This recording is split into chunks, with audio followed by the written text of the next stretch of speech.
तो hello guys, कैसे हो आप सभी। होप कि आप सभी बढ़िया होगे। और दोस्तों, आज के इस वीडियो आपके लिए काफ़ी ज़्यादा इंपॉर्टेंट होगा, क्योंकि आज के इस वीडियो के अंदर हम लोग क्लास 10th मैथ के ऑल फार्मूले को यानी कि ऑल सूत्र को करेंगे। तो आपका जो क्लास 10th का मैथ है उससे जितने भी फार्मूला हो सकता है हम लोग आज के इस वीडियो में सारे के सारे फार्मूला को करेंगे। और आज का ये वीडियो आपके लिए बहुत ज़्यादा इंपॉर्टेंट होगा, क्योंकि जब आप मैथ में 2 नंबर वाले या फिर 5 नंबर वाले क्वेश्चन को सॉल्व करते हो तब आपको फार्मूला की ज़रूरत पड़ती है। तो पहला काम तो आज के वीडियो देखने का ये हो जाएगा। दूसरा काम ये होगा कि कभी कभी ऐसा होता है कि जो 1 नंबर वाला क्वेश्चन है उसमें डायरेक्ट आपका फार्मूला ही पूछ देता है, तो उसमें भी आपको आज का ये वीडियो नंबर दिलाएगा। तो कुल मिलाकर के बात ये है कि अगर आप लोग आज के इस वीडियो को कंप्लीट देखते हो तो आपके जो 10 से 15 नंबर है ये कंप्लीट होने वाले हैं। तो वीडियो को आप लोग शुरू से लेकर के देखते रहना, और फार्मूला का महत्व आप सभी लोग को पता ही है। तो चलिए आज की इस क्लास को हम लोग शुरू करते हैं, ठीक है। सबसे पहले देख लीजिए, सबसे पहला चैप्टर है आपका वास्तविक संख्या। तो इस चैप्टर से कौन कौन से कुछ सूत्र हो सकते हैं। तो पहला सूत्र तो आपका होगा यूक्लिड विभाजन प्रमेय का। यूक्लिड विभाजन प्रमेय का के बारे में आप सभी को पता ही है कि ये क्या होता है। तो a is equal to B Q plus R होता है। तो पहला सूत्र आपका ये रहा, आप लोग इसे कॉपी पे नोट कर सकते हो। उसका सेकेंड जो आपका इससे फॉर्मूला बनता है वो ये होता है कि पहली संख्या गुने दूसरी संख्या ये बराबर होता है किसके। तो एलसीएम गुने एचसीएफ के। तो ये भी आप सभी को बहुत बार मतलब ऑब्जेक्टिव क्वेश्चन सॉल्व करने में यूज करना होता है कि पहली संख्या गुने दूसरी संख्या बराबर होता है लॉसा गुने मौसा। उसके बाद देखिए तीसरा सूत्र है दशमलव प्रसार शांत और अशांत को लेकर के। तो दशमलव प्रसार शांत कब होगा। तो ऊपर वाला कुछ भी रहे कोई मतलब नहीं रहता है, लेकिन नीचे वाला जो होता है अगर ये 5 के पावर n गुने 2 के पावर m के रूप का रहेगा तो हम लोग कहेंगे कि दशमलव प्रसार शांत है। और अगर ये इस रूप का नहीं रहेगा तो हम लोग कहेंगे कि वो अशांत है। तो ये भी आप लोगों को क्लियर हो ही गया होगा। उसके बाद आ जाइए चैप्टर 2 पे। तो आपका चैप्टर 2 है बहुपद। और बहुपद से कौन कौन से सूत्र हो सकते हैं। तो पहला सूत्र होगा शून्यकों का योग, जिसे आप लोग अल्फा प्लस बीटा कहते हो। तो अल्फा प्लस बीटा बराबर क्या होता है माइनस बी बाई ए होता है। ये काफ़ी ज़्यादा इंपॉर्टेंट क्वेश्चन है, इससे बहुत सारे ऑब्जेक्टिव बनते हैं। उसके बाद दूसरा सूत्र है शून्यकों का गुणनफल, यानी कि अल्फा इंटू बीटा। तो अल्फा इंटू बीटा बराबर क्या होता है बी बाई सी होता है। तीसरा सूत्र भी इंपॉर्टेंट है 1 by alpha into 1 by beta बराबर क्या होता है। तो सी बटा ए होता है। क्या होता है सी बटा ए होता है। ये आप लोग अच्छा से याद कीजिएगा कि 1 by alpha plus 1 by beta बराबर सी बाई ए होता है। उसके बाद अगर आपको अल्फा प्लस बीटा दे दिया जाए और कहा जाए कि द्विघात बहुपद ज्ञात कीजिए, तो उस स्थिति में आप लोग इस वाले सूत्र का यूज करना। सूत्र क्या है। तो सूत्र ये है x square minus alpha plus beta into x plus alpha plus alpha into beta. तो ये तो जनरली आपका सूत्र होगा कब, जब आपको अल्फा प्लस बीटा दे करके और अल्फा इंटू बीटा दे करके द्विघात बहुपद पूछेगा। लेकिन बहुत सारे केस में आपको करना ये होगा कि पहले तो आपको ए से गुना करना होगा सभी में, उसके बाद अंदर यही वाला सूत्र फिट होगा, यानी कि x square minus alpha plus beta into plus x plus alpha into beta. ये होता है आपका फार्मूला, इससे आप लोग इसे ज्ञात कर सकते हो। उसके बाद देखिए शून्य ज्ञात करने का एक फार्मूला है। शून्य ज्ञात करने का फार्मूला द्विघात बहुपद के लिए क्या है। तो द्विघात बहुपद का शून्य ज्ञात करने का फार्मूला होता है minus B plus minus root अंदर बी स्क्वायर माइनस 4ac बटा 2a। इसे सिद्धाचार्य सूत्र भी कहा जाता है और इसके बारे में आपने पढ़ा भी होगा, तो इसे भी आप लोग अच्छे तरीके से जहन में रखिएगा। उसके बाद ये चैप्टर नंबर 3 पे। चैप्टर नंबर जो आपका 3 है उसका पहला फार्मूला तो ये बनेगा कि अगर a1 बाई a2 बराबर नहीं हो b1 बाई b2 के, तो इस स्थिति में केवल और केवल एक हल होता है। कितना हल होता है। केवल और केवल एक हल होता है। उसके बाद दूसरा ये बनेगा कि a1 बाई a2 बराबर हो b1 बाई b2 के और ये बराबर हो c1 बाई c2 के, तो इस स्थिति में क्या होता है अनंत हल होता है। उसके बाद आ जाइए तीसरे नंबर पे। तो तीसरा नंबर ये है कि अगर a1 बाई a2 बराबर हो b1 बाई b2 के और ये बराबर नहीं हो c1 बाई c2 के, तो इस स्थिति में समीकरण का कोई भी हल नहीं होता है, ठीक है। उसके बाद आइए चैप्टर नंबर 4 पे। तो चैप्टर नंबर 4 का जो पहला सूत्र है वो है विवितकर का, जिसे आप लोग डी कहते हो। तो डी निकालने का सूत्र क्या होता है। विवितकर का सूत्र होता है बी स्क्वायर माइनस 4ac। क्या होता है बी स्क्वायर माइनस 4ac। इससे आप लोग विवितकर निकाल सकते हो। उसके बाद अगला फॉर्मूला है बी स्क्वायर माइनस 4ac अगर 0 के बराबर हो जाए, तो इस स्थिति में क्या होता है हल जो है एक समान होता है और हल वास्तविक होता है। उसके बाद अगर ये हो जाए कि ये जो बी स्क्वायर माइनस 4ac है ये क्या हो जाए 0 से बड़ा रहे, तो इस स्थिति में हल असमान होता है और हल जो है वो वास्तविक होता है। तो ये भी आपको याद रखना है। उसके बाद तीसरा ये है कि अगर बी स्क्वायर माइनस 4ac 0 से छोटा हो जाए तो इसका कोई भी हल नहीं होगा और हल जो होगा वो काल्पनिक होगा। तो ये भी आप लोग को समझ में आ गया। उसके बाद आ जाइए नेक्स्ट पे। तो नेक्स्ट है आपका द्विघात शून्य निकालने का सूत्र वही रहेगा -b प्लस माइनस रूट अंदर बी स्क्वायर माइनस 4ac और ये क्या हो जाएगा नीचे 2a हो जाएगा। तो ये सूत्र तो आप सभी लोग को पता ही है। आ जाइए चैप्टर नंबर क्या 5 में। तो चैप्टर नंबर जो आपका 5 है उसका पहला सूत्र है सर्वंतर ज्ञात करने का, जिसे आप लोग डी बोलते हो। तो सर्वंतर आप लोग कैसे निकाल सकते हो? तो सर्वंतर निकालने का फॉर्मूला होता है कि दूसरा पद में से पहला पद को घटाना। तो दूसरा पद में से अगर आप लोग पहला पद को घटाओगे तो इसका क्या हो जाएगा आपका सर्वंतर निकल करके आ जाएगा। दूसरा पद को हम लोग a2 कहते हैं और पहला पद को a1 कहते हैं। तो a2 माइनस a1 भी करोगे तब भी आपका ये फॉर्मूला बन जाएगा। उसके बाद नेक्स्ट है आपका an का फॉर्मूला यानी कि nवां पद ज्ञात करने का फॉर्मूला। तो nवां पद आप लोग कैसे ज्ञात कर सकते हो? तो nवां पद का फॉर्मूला होता है a plus n minus 1 into D. क्या होता है? a plus n minus 1 into D. इस फॉर्मूले से आप लोग किसी भी समांतर श्रेणी का nवां पद ज्ञात कर सकते हो। उसके बाद नेक्स्ट है n पदों का योग, जिसे आप लोग Sn भी कहते हो। तो Sn निकालने के दो फॉर्मूले होते हैं। पहला होता है n/2 into 2a plus n minus 1 into D. तो इस फॉर्मूले से भी आप लोग निकाल सकते हो Sn। उसके बाद Sn निकालने का एक और फॉर्मूला होता है n/2 into a plus l। तो इसका भी यूज करके निकाल सकते हो, लेकिन मोस्टली इसी का आप लोग यूज करोगे तो उसे ज़्यादा अच्छा से याद कीजिएगा। उसके बाद ये छठे नंबर चैप्टर पे, तो छठा चैप्टर है जो आपका वो है त्रिभुज। अब त्रिभुज से कौन कौन सूत्र हो सकता है? तो पहला, इसमें ज़्यादा सूत्र नहीं है, इसमें एक ही सूत्र है थेल्स प्रमेय। और थेल्स प्रमेय ये कहता है कि कोई त्रिभुज में AD बटा DB ये बराबर होता है AE बटा EC के। तो यही एक छोटा सा सूत्र है, आप लोग इसे याद कर लीजिएगा। उसके बाद जाइए अगले चैप्टर पे। तो ये चैप्टर थोड़ा सा इंपॉर्टेंट है क्योंकि इसमें बहुत सारे सूत्र होते हैं। ठीक है, चैप्टर क्या है? निर्देशांक ज्यामिति। और इसमें कौन कौन से सूत्र हैं तो देख लीजिए। पहला सूत्र है दूरी सूत्र। दूरी सूत्र मतलब दो बिंदु, जैसे कि ये रहा एक बिंदु और ये रहा बिंदु, इस बिंदु के बीच की दूरी ज्ञात करने के लिए आप लोग इस सूत्र का यूज करोगे। सूत्र क्या होगा?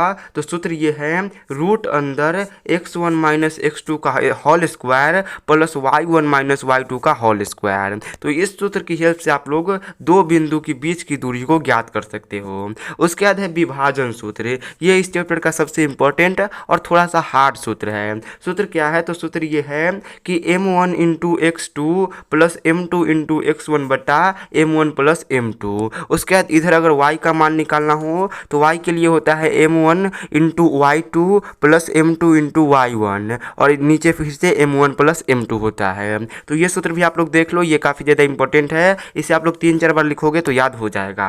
उसके बाद देखिए मध्य बिंदु निकालने का सूत्र क्या होता है? तो मध्य बिंदु निकालने का सूत्र होता है x1 प्लस x2 बटा 2 और y1 प्लस y2 बटा 2। तो ये काफ़ी आसान सा सूत्र है और ये ऑब्जेक्टिव में बहुत काम देता है। उसके बाद देखिए बहुत ही इंपॉर्टेंट सूत्र है आपका त्रिभुज के क्षेत्रफल का सूत्र। तो त्रिभुज का क्षेत्रफल निकालने का थोड़ा सा हार्ड सूत्र है, लेकिन यहाँ पे आप लोग देख सकते हो सूत्र क्या होता है। तो 1/2 into x1 into y2 minus y3 plus x2 और उसके बाद क्या है तो into y3 minus y1 plus x3 into y1 minus y2। तो सूत्र आप लोग देख लो, इसको याद करने में थोड़ा सा कठिनाई होगा, लेकिन जब आप लोग इसके साथ क्वेश्चन सॉल्व करोगे तब क्वेश्चन सॉल्व करते करते ही आपको ये सूत्र याद हो जाएगा।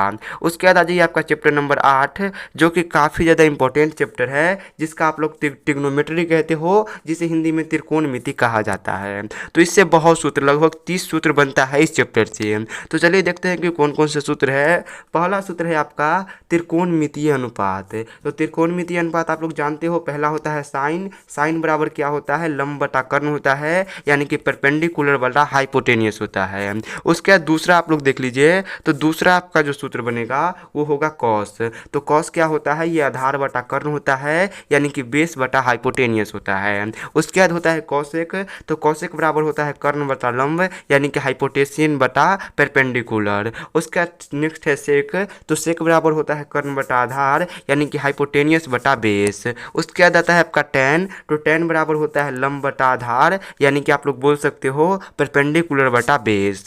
उसके बाद लास्ट जो है त्रिकोणमितीय अनुपात, उसे हम लोग कॉट कहते हैं, और कॉट बराबर होता है आधार बटा लंब, यानी कि बी बटा पी, जिसे आप लोग बोल सकते हो बेस बटा परपेंडिकुलर। अब आप लोग इसे याद कैसे करोगे, तो इसका याद करने का एक ट्रिक होता है। ट्रिक ये होता है कि पंडित बद्री प्रसाद हरे हरे बोल, यहाँ पे बी होगा, क्या होगा यहाँ पे एच नहीं, यहाँ पे ये बी हो जाएगा। तो यहाँ पे देखो पी बटा एच यानी कि साइन, उसके बाद बी बटा एच यानी कि कॉस, उसके बाद पी बटा बी यानी कि टेन, उसके बाद एच बटा पी इंटू कॉसेक, उसके बाद एच बटा बी इंटू सेक्स, उसके बाद देखो एच बटा बी बटा P is equal to cot. तो इस तरीके से आप लोग याद कर सकते हो पंडित बद्री प्रसाद हरे हरे बोल। उसके बाद आ जाइए नेक्स्ट पे, तो ये आपका बहुत ही इंपॉर्टेंट फार्मूला है, और यहाँ पे एक फार्मूला से आप 3 अलग अलग फार्मूला बना सकते हो। तो मैंने यहाँ पे सभी का एक एक बता दिया है, आप लोग सभी का 3 बना लेना, ठीक है। सबसे पहला फार्मूला आपका होता है sine theta into cosec theta is equal to 1। अब यहाँ से 3 कैसे बनाओगे, तो सबसे पहले कॉसेक को इधर भेज देना, उसके बाद साइन को इधर भेज देना, तो 2 और फार्मूला बन जाएगा, तो एक से आपके 3 फार्मूले हो गए। तो पहला फार्मूला हो गया। दूसरा फार्मूला है cos theta into sec theta is equal to 1, इससे भी आप लोग 3 फार्मूला बना लेना। उसके बाद नेक्स्ट है tan theta into cot theta is equal to 1, तो यहाँ से भी आपका 2 और फार्मूला बन जाएगा। उसके बाद आ जाइए नीचे मेन फार्मूला, ये बिल्कुल इंपॉर्टेंट वाले फार्मूले होते हैं, यहाँ आपको थोड़ा सा अच्छे से समझना है। तो पहला फार्मूला है आपका sine square theta plus cos square theta is equal to 1। अब यहाँ पे देखिए, इस साइन स्क्वायर थीटा को हम लोग इधर ही रहने देते हैं, और कॉस स्क्वायर थीटा को इधर ले जाएंगे, तो दूसरा फार्मूला बनेगा sine square theta is equal to 1 minus cos square theta. अब यहाँ से इसी को हम लोग हटाएंगे, तो इधर ये रूट चढ़ जाएगा, और तीसरा फार्मूला बनेगा sine theta is equal to 1 minus cos square theta on root. उसके बाद तीसरा फार्मूला ये बनेगा कि cos square theta is equal to 1 minus sine square theta, और लास्ट बनेगा cos theta is equal to 1 minus sine square theta into root. ठीक है, तो ये 5 फार्मूला यहाँ से हो गया। उसके बाद यहाँ पे भी 5 फार्मूला होगा।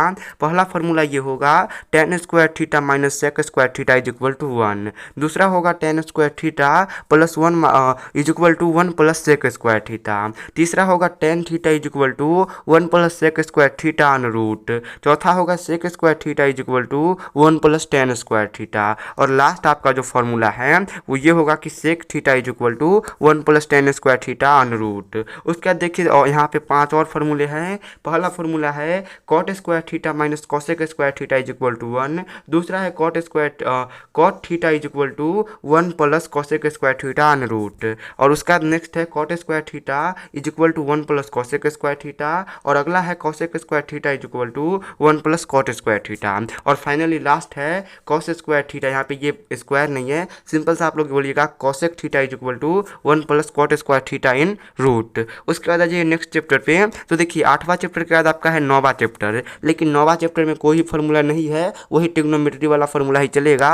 तो हम लोग उसके बाद आ गए हैं 10वें नंबर पे। तो 10वां नंबर में कोई फार्मूला नहीं है, लेकिन 2-3 चीज़ है जो आपको 1-2 नंबर दिला देगा। पहला है कि किसी वृत्त पर बाहरी बिंदु से 2 स्पर्श रेखा खींची जा सकती है। तो ये क्वेश्चन पूछता है कि किसी वृत्त पर बाहरी बिंदु से कितनी स्पर्श रेखा खींची जा सकती है, तो आप लोग कहिएगा 2 स्पर्श रेखा खींची जा सकती है। उसके बाद दूसरा पॉइंट ये है कि बाहरी बिंदु से खींचा गया स्पर्श रेखा आपस में बराबर होती है। तो बाहर बिंदु से जो स्पर्श रेखा खींचा जाता है, तो ये दोनों जो रेखा होती है ये दोनों आपस में बराबर होती है, ये भी आप लोग याद रखिएगा। उसके बाद 11वां नंबर में आपका कोई भी फार्मूला नहीं है। उसके बाद 12वां नंबर जो आपका चैप्टर है उसमें उसका नाम है वृत्तों से संबंधित क्षेत्रफल। तो इसमें कौन कौन से फार्मूला है, तो पहला फार्मूला है वृत्त के क्षेत्रफल का। वृत्त का क्षेत्रफल क्या होता है, पाई आर स्क्वायर होता है। दूसरा है वृत्त का परिधि, तो वृत्त का परिधि क्या होता है 2πr होता है। तीसरा है लघु त्रिज्या खंड का क्षेत्रफल, तो लघु त्रिज्या खंड का क्षेत्रफल होता है πr² इंटू थीटा बटा 360 डिग्री, तो ये भी आप लोग को याद रखना है। और चौथा है दीर्घ त्रिज्या खंड का क्षेत्रफल, तो दीर्घ त्रिज्या खंड का दो क्षेत्रफल होता है। पहला होता है πr² into theta 360 minus theta into क्या होता है 360 डिग्री। उसका दूसरा है वृत्त का क्षेत्रफल माइनस πr² इंटू थीटा बटा 360, तो इन दोनों में से किसी का यूज करके आप लोग दीर्घ त्रिज्या खंड का क्षेत्रफल ज्ञात कर सकते हो। उसके बाद ये चैप्टर नंबर 13 पे आपका चैप्टर नंबर जो 13 है वो है पृष्ठीय क्षेत्रफल और आयतन। तो इसमें बहुत सारे सूत्र हैं। पहला सूत्र क्या है, तो पहला सूत्र है घन का क्षेत्रफल, तो घन का क्षेत्रफल का सूत्र क्या होता है 6a² होता है। आप लोग घन का क्षेत्रफल ना लिख करके घन का पृष्ठीय क्षेत्रफल लिख सकते हो। उसका दूसरा है घन का आयतन, तो घन का आयतन क्या होता है AQ होता है। और तीसरा सूत्र है घनाभ का आयतन जो होता है L into B into H, यानी कि लंबाई गुने चौड़ाई गुने ऊंचाई। उसके बाद देखिए घनाभ का कुल पृष्ठीय क्षेत्रफल क्या होता है, तो घनाभ का कुल पृष्ठीय क्षेत्रफल बराबर होता है 2 into LB plus BH plus LH, ठीक है, ये सूत्र होता है। उसके बाद नेक्स्ट है बेलन का आयतन, तो बेलन का आयतन बराबर होता है πr²h। उसके बाद नेक्स्ट है बेलन का वक्र पृष्ठीय क्षेत्रफल, तो बेलन का वक्र पृष्ठीय क्षेत्रफल बराबर होता है 2πrh। उसके बाद अगला है बेलन का कुल पृष्ठीय क्षेत्रफल, तो बेलन का कुल पृष्ठीय क्षेत्रफल बराबर क्या होता है 2πrh प्लस 2πr² होता है। उसके बाद नेक्स्ट है शंकु का पृष्ठीय क्षेत्रफल, तो शंकु का वक्र पृष्ठीय क्षेत्रफल बराबर क्या होता है πrl होता है। और शंकु का कुल पृष्ठीय क्षेत्रफल बराबर होता है πrl प्लस πr²। उसके बाद नेक्स्ट है शंकु का आयतन, तो शंकु का आयतन बराबर होता है 1/3 इंटू πr²h। उसके बाद नेक्स्ट है गोले का पृष्ठीय क्षेत्रफल, तो गोले का पृष्ठीय क्षेत्रफल क्या होता है 4πr² होता है। और गोले का आयतन क्या होता है, तो गोले का आयतन होता है 4/3 इंटू πr²h। उसके बाद नेक्स्ट है अर्धगोले का वक्र पृष्ठीय क्षेत्रफल, तो अर्धगोले का वक्र पृष्ठीय क्षेत्रफल होता है 2πr²। और अर्धगोले का कुल पृष्ठीय क्षेत्रफल, तो कुल पृष्ठीय क्षेत्रफल होता है 3πr²। उसके बाद नेक्स्ट है अर्धगोले का आयतन, तो अर्धगोले का जो आयतन होता है ये 2/3 होता है और πr² होता है, ठीक है, तो ये भी आप लोग को समझ में आ गया। उसका नेक्स्ट है माध्य, तो आपका ये 14वां नंबर चैप्टर है माध्य, माध्यिका और बहुलक, जिसे आप लोग क्या बोलते हो, तो सांख्यिकी बोलते हो। तो इस चैप्टर से कौन कौन से फार्मूला हो सकते हैं, तो पहला फार्मूला है माध्य निकालने का। माध्य निकालने के देखिए 3 विधि होता है। पहला विधि होता है प्रत्यक्ष, दूसरा होता है काल्पित और तीसरा होता है पग विचलन। तो तीनों का यहाँ पे फार्मूला है। सबसे पहले प्रत्यक्ष विधि से अगर आप लोग माध्य निकालना चाहते हो तो उसके लिए फार्मूला होता है सिग्मा fx बटा सिग्मा f। क्या होता है सिग्मा fx, यहाँ पे ये जो है इसे हम लोग सिग्मा पढ़ते हैं और fx तो आप लोग जानते ही हो। उसके बाद अगर काल्पित विधि से निकालना है तो काल्पित विधि का होता है a प्लस सिग्मा fd बटा सिग्मा f। यहाँ पे अगर बात करें a का तो ये काल्पित माध्य होता है और d आप लोग कैसे निकालोगे, तो x-1 करके आप लोग d निकाल सकते हो। तो ये होता है काल्पित विधि। उसके बाद नेक्स्ट है पग विचलन विधि, तो पग विचलन विधि का सूत्र होता है a plus sigma f mu. ये क्या है, तो ये म्यू है, ठीक है, यहाँ पे आप लोग देख सकते हो ये म्यू है। उसके बाद सिग्मा f बटा सिग्मा f होता है और इंटू h होता है। यहाँ पे अगर बात करें म्यू का वैल्यू तो x-1 बटा h करोगे तो आपका f म्यू का वैल्यू निकल जाएगा। और h का बात करें तो h वर्ग अंतराल होता है। लेकिन बात करें अगर इन दोनों विधि का, तो इन दोनों विधि का कोई भी ज़्यादा यूज नहीं होता है। सबसे ज़्यादा यूज किस विधि का होता है, तो सबसे ज़्यादा यूज होता है प्रत्यक्ष विधि का, और यही आपको याद रखना है क्योंकि ये सबसे आसान होता है। उसके बाद आ जाइए बहुलक पे, तो बहुलक निकालने का सूत्र क्या होता है, बहुलक निकालने का सूत्र होता है L plus f1 minus f0 into 2f1 बटा 2f1 minus f0 minus f2 into h। तो ये फार्मूला होता है बहुलक निकालने का, और बहुलक का एक ही फार्मूला होता है, आप लोग इसे याद कर लीजिएगा। उसका नेक्स्ट फार्मूला है आपका माध्यक निकालने का, और माध्यक निकालने का फार्मूला होता है L plus n/2 minus CF बटा f, और ये क्या होता है, तो h से गुना में में होता है। तो ये फार्मूला भी आप लोग को याद रखना है। तो चलिए आज के इस वीडियो को हम लोग यहीं पे एंड करते हैं। अगर आपको ये वीडियो पसंद आए तो वीडियो को लाइक कीजिए। एक और बात कि अगर आपको ये पीडीएफ चाहिए तो ये पीडीएफ मैं आपको बिल्कुल ही फ्री में दे दूंगा। इसके लिए आप नीचे जाइए डिस्क्रिप्शन में, वहाँ पे आपको व्हाट्सएप ग्रुप का लिंक मिलेगा। जल्दी से जाइए व्हाट्सएप ग्रुप को ज्वाइन कीजिए, वहीं पे इसका पीडीएफ दे देंगे। और हाँ, कमेंट करके बताइए कि वीडियो आपको कैसा लगा। कोई भी डाउट अगर रह गया हो तो वो भी आप लोग कमेंट करके बता सकते हो। लेकिन चैनल को सब्सक्राइब करके जरूर जाइएगा। चलिए आज के इस वीडियो को हम लोग यहीं पे एंड करते हैं।